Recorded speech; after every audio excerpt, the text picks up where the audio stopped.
welcome. It's an honor to have you here today with us at Fort Sumter National Monument.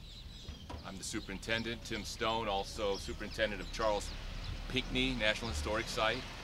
We're at Fort Moultrie, which is part of Fort Sumter anyway. It's good to have you here on the cusp of the Sesquicentennial of the Civil War. Tomorrow, April 12th, is the beginning, 150th anniversary of the bombardment of Fort Sumter, which we say was the beginning of our country's Civil War. We in the National Park Service look at these events and how we will be undertaking our commemoration and observance. And we're very clear that we don't see this as a celebration, but rather as a somber time. We know that over the course of the 4 years of the Civil War, 600,000 lives were lost.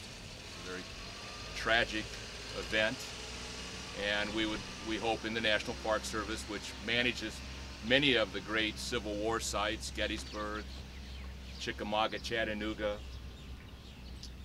Antietam, and of course Fort Sumter here, that we provide the visiting public the opportunity to experience the history of those events, and we try to just focus on the history and let the visitors take away the message that they want. Could you comment on your feelings late Friday when you found out that things would be going forward as planned?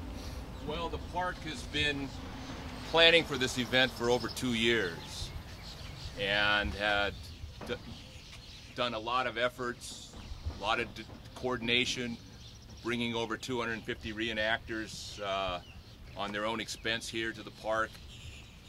And a couple of days before last Friday, when there was a potential closure of the federal government, I had to switch gears from planning and putting on an event to how were we going to close the park, and knowing that there were probably going to be more than a few people unhappy. And it was a big disappointment for our park staff. We've got the park looking great. So we had put, as of Friday afternoon, we had put a closure plan into place. We had transmitted that plan to the regional office and had begun to discuss with our partners, including the city of Charleston, that we wouldn't be lighting the fort. The reenactors were going to have to go somewhere else, not onto Park Service property. And to be quite frank, it was hard to even think about that. So I woke up I watched TV till 10:30 on Friday evening.